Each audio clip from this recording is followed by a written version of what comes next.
शांति। तो दूसरी तरफ बाबा सुप्रीम जस्टिस के रूप में कल्याणकारी होने के कारण बच्चों के कल्याण अर्थ ईश्वरीय नॉलेज यानी लॉज, ईश्वरीय लॉज नियम भी बताते हैं। सबसे बड़े से बड़ा संगम का आदि अविनाशी लॉ कौन सा है?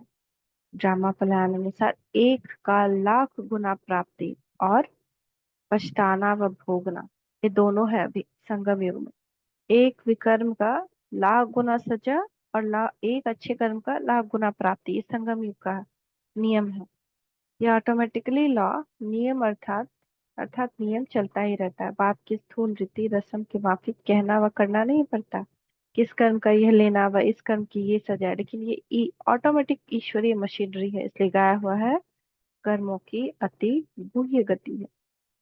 कर्मों की गति अति गुह्य है। अव्यक्त बाप दादा 3-5-1977। ये कर्म क्षेत्र है, यहाँ कोई भी आत्मा स्थूल या सूक्ष्म कर्म के बिना नहीं रह सकती, और जो जैसा कर्म करती है उस अनुरूप अवश्य फल भुगती है। गायन है तुलसी ये तन खेत है, मनसा भया किसान।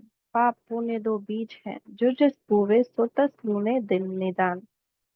ये विश्व कर्म फल कर्म पुरुषार्थ प्रारब्ध पुरुषार्थ क्रिया प्रतिक्रिया के घटना चक्र पर आधारित एक कर्म क्षेत्र है। यहाँ हर क्रिया की प्रतिक्रिया होती है जो उसकी कर्ता पर उसके अनुरूप ही प्रभावित होती है।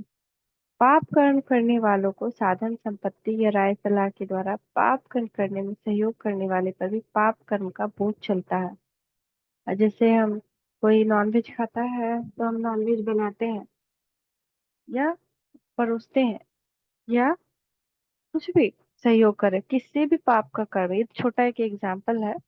कोई भी पाप का कर्म है उसमें हम हल्का सा भी भागीदार हैं।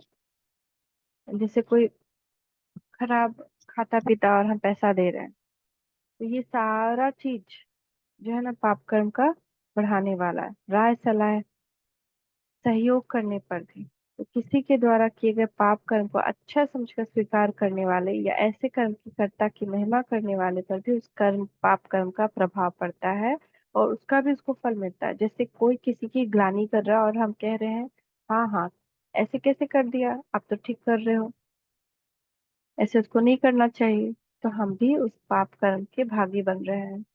दुखी अशांत होना भी एक विकर्म है, क्योंकि इससे देहाभिमान और दुख के वाइब्रेशन प्रभावित होते हैं और जो उससे अनुरूप वातावरण निर्माण करते हैं, जिससे वह अन्य आत्माओं को भी उसी अनुरूप प्रभावित करते हैं अर्थात दुखी करते हैं। तो दुखी और अशांत जब हम हो जाते हैं तो ये भी पाप है, इसलिए बाबा कहते हैं प्राण जाए लेकिन खुशी नहीं जाए। खुशी नहीं जानी चाहिए, नहीं तो धर्मराज का सामना करना पड़ेगा। श्रेष्ठ संकल्प से वायुमंडल शुद्ध होता है तो व्यर्थ से दूषित होता है, जिसका बोझ आत्मा पर चढ़ जाता है। अव्यक्त बाप दादा 5-7-1974। ये सृष्टि चक्र भूत वर्तमान भविष्य के घटना चक्र पर सतत गतिशील है। हर आत्मा का वर्णन भूतकाल के कर्म का फल और भविष्य का बीज, यह आधार शिला है। वर्तमान ही हमारे हाथों में, इसलिए गायन है बीती को चितवो नहीं, आगे की धरो न आश।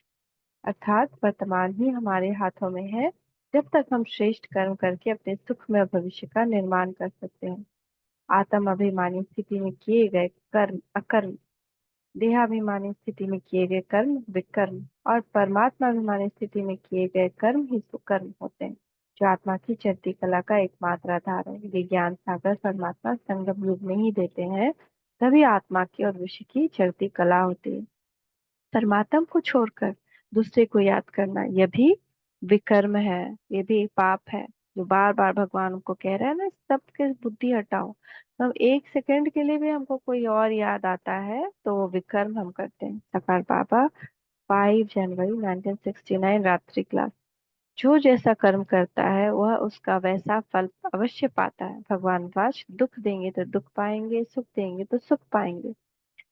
हर कर्ता कर्ता के संकल्प और भावना से प्रेरित होता है और उसके आधार पर ही उस कर्म का फल निर्धारित होता है। भक्ति में एक का 1 गुना और ज्ञान में 1 का 100 गुना और अभी तो 1 का 1000 गुना, चाहे वो कर्म सुकर्म है या दुष्कर्म है, विकर्म है। अर्थात ज्ञान से कर्म का फल कई गुना बढ़ जाता है, जो सिद्धांत सुकर्म और विकर्म दोनों में लागू होता है।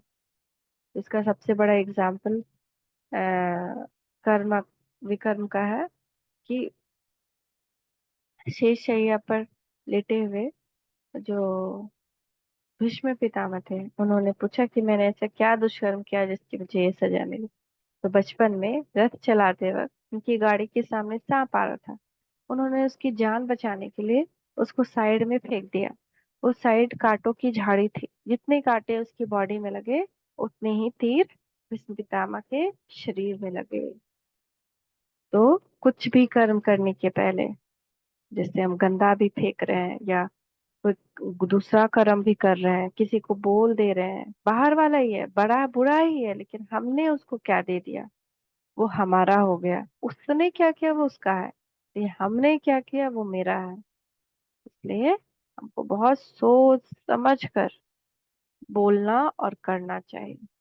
ओम शांति। ओम शांति। ओम